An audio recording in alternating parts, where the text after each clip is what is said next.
Well, hey folks, Real Honestly with Joe Merthlin, and yep, solo review of Raw New Year's Eve, and you're going to notice a lot of explosions out there because people like to launch a lot of fireworks out here. But yes, it's the last Raw 2018, last WWE show of 2018, and it wasn't a bad episode. I'm going to say that much right now. It actually wasn't too terrible. There were some good things about it. I'm going to have a couple rants. I'm going to have one particular rant that doesn't have anything to do with Raw. It's going to be a little bit later in the show. Has to do with Toni Storm.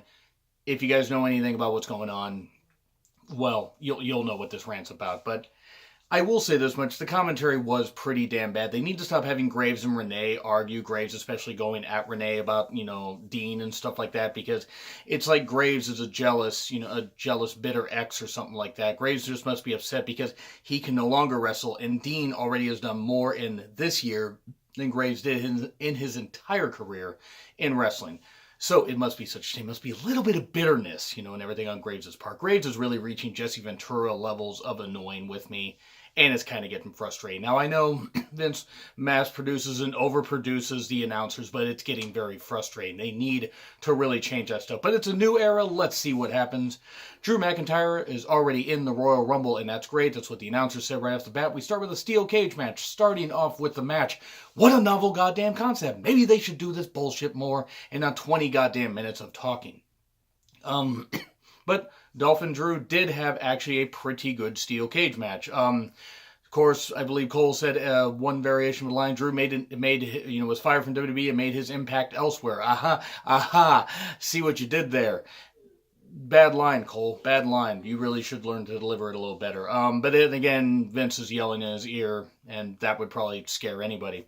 It was very well wrestled. There were a lot of cool near falls, some good use of the cage. And then there was a double nut shot on the ropes that made Nakamura so damn happy. And, I don't know what the hell he's doing, but he was probably just all happy, and then, hit somebody in the balls. The first person who was next to him was probably a referee or something. There were 2 commercial breaks within the first 20 minutes. Actually, I think the second commercial break came about 16 minutes into the show. It was still a good match, but there were a few too many ill-timed commercial breaks. But I get it. They got to get that advertising revenue. Still, it was good stuff. Dolph showed a lot of fight, but Drew, of course, ended up winning. Big old Clayhor kick, as I call him. And Dolph kept fighting, wanting to fight. Drew came up and beat him up, brutally fisting another man in a cage. Good luck on seeing that. Hits another Claymore kick, and then declares that he is going to, he's going to achieve, his dream. He is going to realize his potential. He is going to win the Universal title after he wins the Royal Rumble, and that's great. He should do that. And then he goes in and Claymore kicks Dolph again. So I don't know what this means that Dolph's going to be written off TV or something, because it was a pretty brutal beatdown, but still, it was what needed to happen. Drew had to win that match, and it was a good way to end this feud. It really was. So it was a good match. We get a lot of New Year's resolutions. New Year's Revolution would have been better, but we get first batches from Finn, Ascension, Ember, and Team Do a Good Lucha Thing.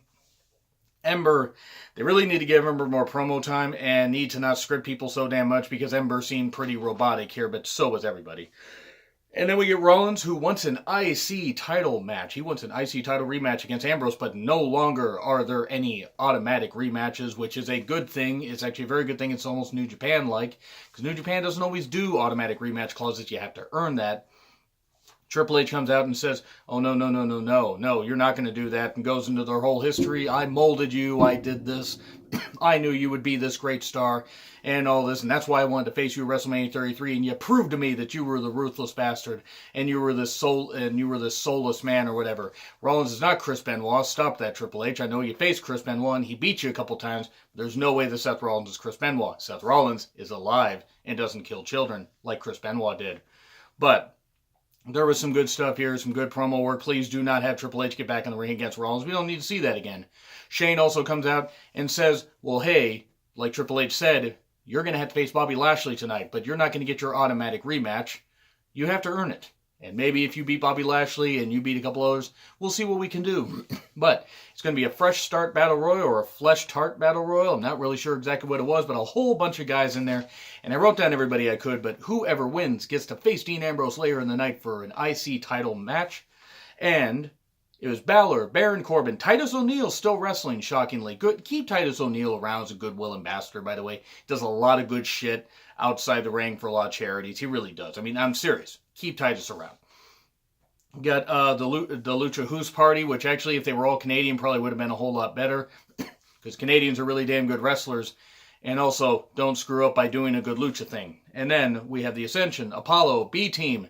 Unfortunately, the B-Team is in there. No Way Jose, Zack Ryder, Kurt Hawkins, Tyler Breeze, and Mojo Rawley. And if there was anybody else in there, I forgot. Ryder, I think, was also in there. Did I mention Ryder? I think Ryder was in there, and I forgot to mention him. Ryder actually got on a Raw. He got in a match on Raw, the last Raw of the year. It's unfortunate. It was good stuff. Cruz did look pretty goddamn strong. People had some, good showings here. Cruz in particular eliminating 8 people and winning the whole damn thing.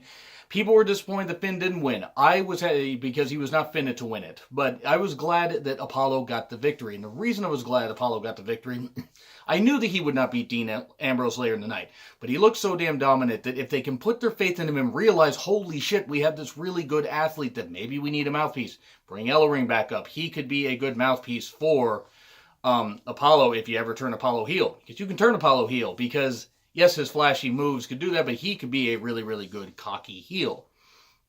It's good stuff, though. Him tossing Corbin out was the right call. Corbin then is just complaining like crazy that he tried to make the fans happy. The only way he can make the fans happy is by either getting Bear in the ring and getting the fuck off the mic. And look, he's just given what he can do. And I mean, I'm trying to be positive here, but Corbin just has not improved in 4 years. And I tried to give him a chance all the way till he got called up to the main roster. I gave up. And especially after last year, the way he got booked, winning Money in the Bank, but then losing it and being U.S. champion. And it was so forgettable that I forgot about it and had to be reminded. And thank you to whoever reminded me of that in this video a few months ago. Thank you very much for that. But, Corbin's complaining, this kind of stuff. But first, you have a Natty promo backstage, and she's talking about she's talking about her match with Ronda, all that stuff. I hope Natty has a really good 2019. Natty absolutely deserves it. So do a lot of women. I'm not saying that at all. Nia and Tamina, unfortunately, are there in attack. Nia does not deserve to be on goddamn TV anymore. She doesn't. She's fucking rotten. She is terrible in the ring. Tamina's also fucking terrible in the ring. But Tamina, my main issue with Tamina is the fact that her dad never faced justice for what he did to Nancy Argentino. That's not Tamina's fault, but Tamina also is so damn injury prone. I'm amazed she has managed to go this long without getting injured. In fact, I think this might be a personal record for her. But they attack Natty, and then we later are going to have a tag team match with Ronda and Natty versus Nia and Tamina. But now, speaking of the women, I'm going to go into a little bit of a rant about apparently somebody hacked Toni Storm's either her phone, laptop, or something. I'm not exactly sure. But leaked some nude photos of her, some risque photos. I did not look up these photos.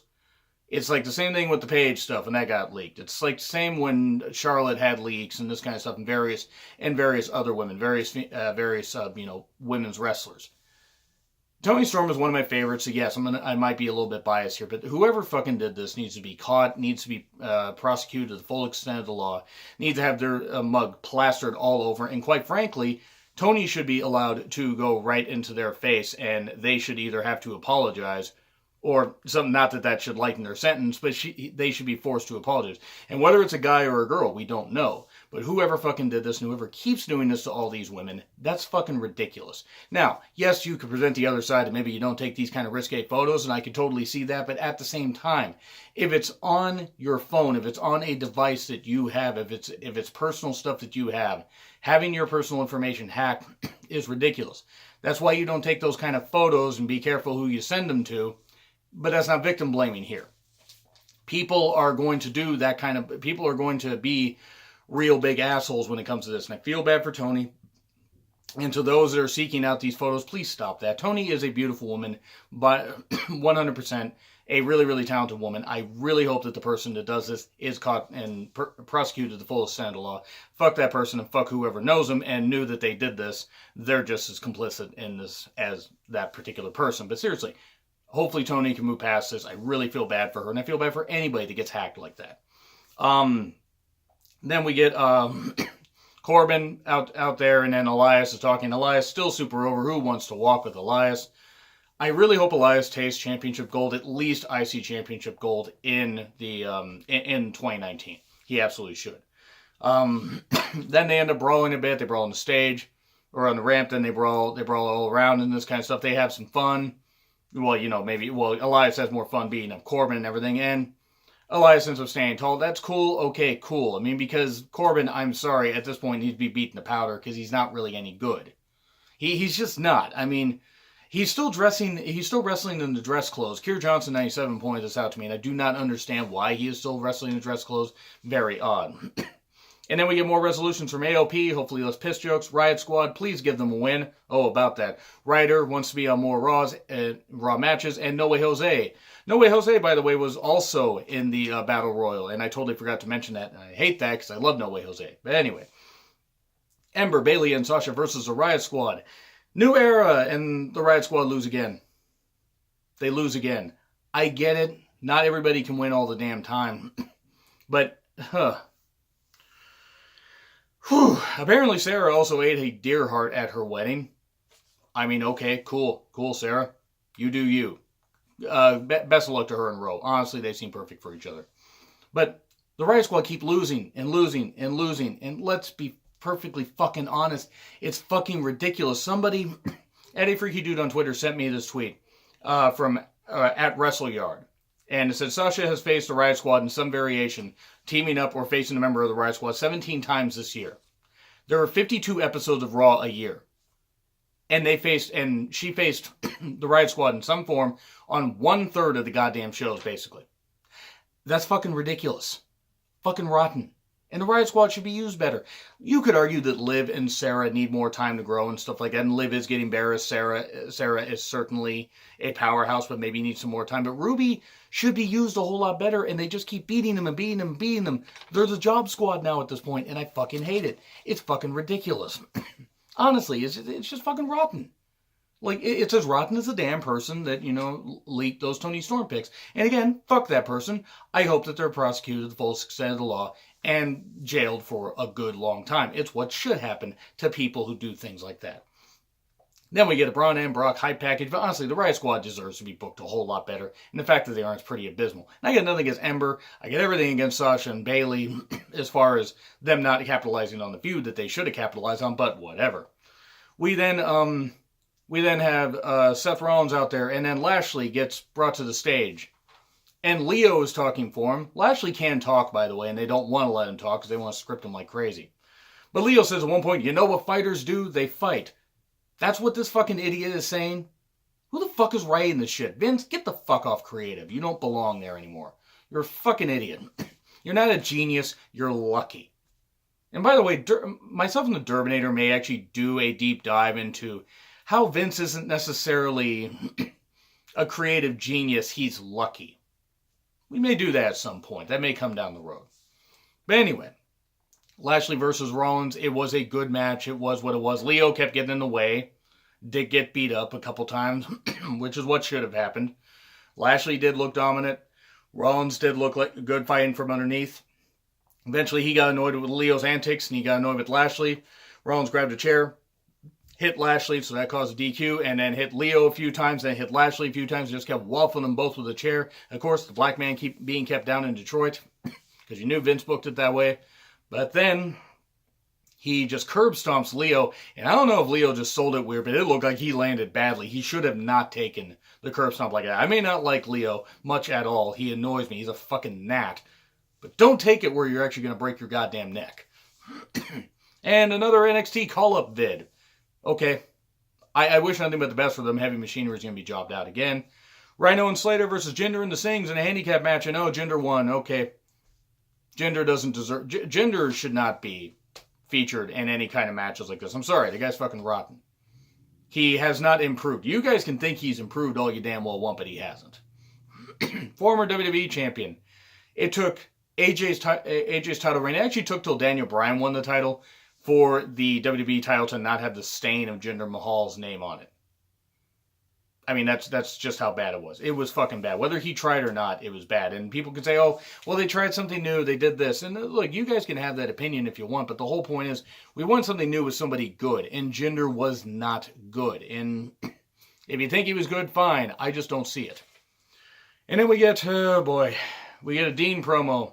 He makes it his personal duty to take down Apollo. Don't mind me while I laugh at the word duty. Gable and Rude, the Revival, Bayley and Sasha, and I'm sure another one that I missed, made New Year's resolutions. recaps of the Fresh Start Battle Royal, and then Dean and Apollo in a really good match, very enjoyable. Apollo did look dominant. Ambrose obviously had to look pretty strong too, but Apollo didn't look like he, lost a step or anything, or like the Battle Royal got to him. He looked like Dean's equal. Dean did manage to beat him. Yes, he had used some dirty tactics, finger in the eye at one point, or rake in the eyes. He did end up hitting the dirty deeds later, 1, 2, 3. He escaped with his title. Apollo was not buried. Maybe this can be... Now, if Apollo does not get much of a push after this, then yes, he subsequently was just elevated and then buried. But if he gets enough of an ascent and has a good showing in the Rumble, then no, he's not going to be buried, at least not yet. This was a good match for what it was, and Apollo wasn't going to win. And then we get Alexa. She's going to get her own talk show, A Moment of Bliss. I don't think Alexa's going to wrestle again. I think they're going to wait till after Mania, and then she's going to announce her retirement from the ring. And that's a shame. I hope I'm wrong, but I think she's going to have to retire. But then we get Brock's going to be on TV next week. Braun's going to be on TV next week. And the free Asian, John Cena. He's actually going to be on SmackDown. The Derb will be back for SmackDown tomorrow, hopefully. If not, I will be reviewing SmackDown myself. And then we get Ronda and Natty versus Nia and Tamina. Ronda and Natty attack at the bell. That was great. Whenever Nia and Tamina were on the offense, and they had to be for heels, but it was bad. Neither of them can wrestle. Nia is just god-awful, the damn worst. Tamina ends up tapping out to Nia, to Nia. That would have been weird. Tapping out to Ronda's, armbar, and that's what should have happened. And hopefully this means the end of this. Nia should not be in the goddamn main event. Nia's a goddamn atrocity. People like Nia do not belong in the main event. And I don't care how you guys interpret that, because you guys can interpret it however the fuck you want, but I mean people that are fucking botch machines that are only there because of somebody like Rock the Dwayne Johnson. Tell me that Nia would be there if it wasn't for Dwayne. She wouldn't be, because she's a fucking idiot, because she can't fucking wrestle. She can't. She couldn't even do this, without somehow, botching it. She is that goddamn bad. As for Raw, B-. I'm going to have a poll up there, because the matches actually were pretty good quality. I could have done without a couple of them. I'm going to still say B-. They did have a lot less of Shane and Triple H and Stephanie and Vince, and that was the right call. I'm glad that they did that. Less of them, more focus on the ring. Yes, there were some backstage segments I could have done without, and I could have done without Jinder being in the ring at all, and the same with... and Corbin at least got beat up. But B-. Step in the right direction. I'm not going to start giving Raw very high grades until after the Rumble, because if it gets really good by the Rumble and after the Rumble, okay, maybe this fresh start will work. But I'm not going to say it until we get to, say after Mania. If it's after Mania and Raw is still good, and I don't mean just the Raw after Mania, I mean in May and June, then okay. But anyway, B-. Polls up there. Agree, disagree with what I said, like, share, subscribe, Twitter handle in the description. It's been Real Honesty with John Ritlin. Thank you guys so much for a great 2018. I will see you tomorrow.